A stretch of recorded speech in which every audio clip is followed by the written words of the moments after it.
This is what I got.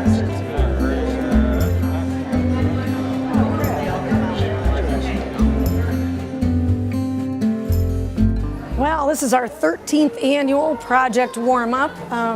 We've got, I think, about 500 people that have signed in so far.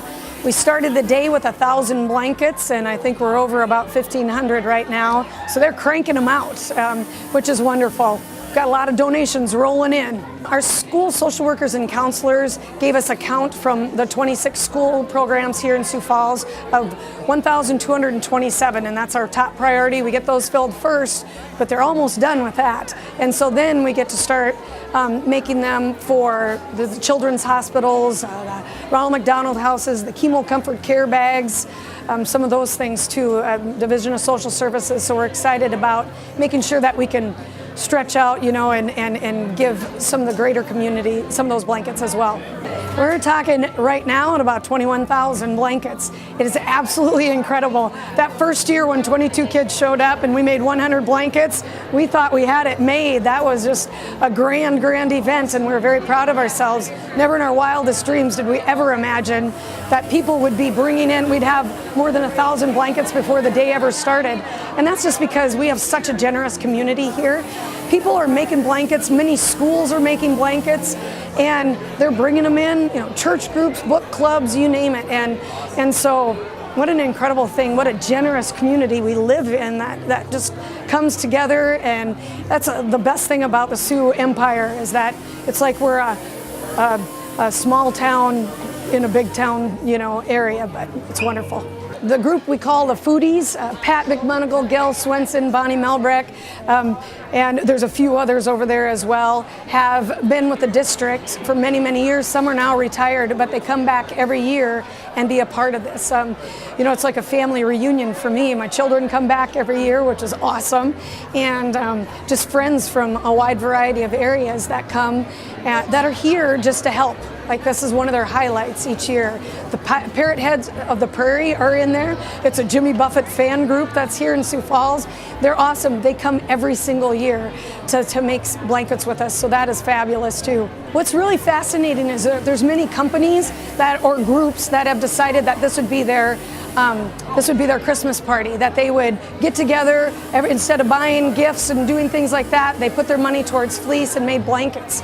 Sanford Financial Group, they brought in 90 blankets and gave a donation of $140. And the Hague Go team brought in a bunch of blankets, and the Boy Scouts are here. There's just lots of people that are here that are doing this instead of doing something for themselves, like giving gag gifts to each other or white elephant gifts.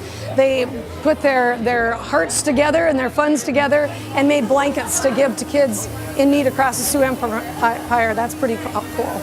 Originally, that we wanted to make blankets for the kids that were homeless in the Sioux Falls School District, and that's still the first place we start. But now we make blankets all year round. We've partnered with Habitat for Humanity, so every time a family has earned their new home, we go to the home dedication and we're able to give each family member a brand new tie blanket and congratulate them on the hard work that they've done to get their new home. We also have paired with Chemo Comfort Care Bags. Rachel Schultz is a school district employee. She started that in honor of her two grandmas who passed with cancer, and she puts together bags, and she puts a fleece blanket and some snacks and some activities so that someone can grab that bag when they head off to chemo, and they've got a blanket to keep them warm while they sit there for several hours of treatment. We've also partnered with Hugs for Hadley. They're out of Canton, and that unfortunately Hadley passed away a couple of years ago, but her mom, Amy Jo Lems, still delivers blankets to Sanford and Avera and the Ronald McDonald houses for us in honor of her little girl who she lost. So there's a lot of different people we get to partner with.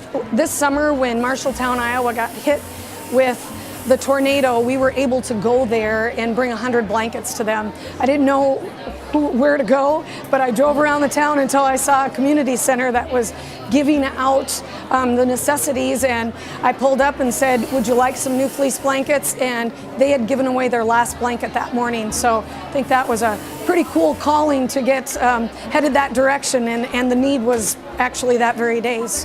We've been, to Delmont with their tornado, Canton with their flood, Weston Springs with their tornado. Just whatever, when a need arises, we'd love to have blankets on hand to be able to help them out. This past couple of years, we had a few students who lost a parent here in Sonia Sotomayor. And we were able to give those students a blanket and just say, you know what, just think of your mom or think of your dad each time you wrap yourself up in this blanket, and know that they're thinking of you as well. A blanket might not change someone's situation, but if they know that there's someone out there that cares about them, they can wrap themselves up and hopefully feel a little bit of security and warmth for their body, but in their hearts as well. And so we know that it's just a material thing, but we know that it also does a whole lot more.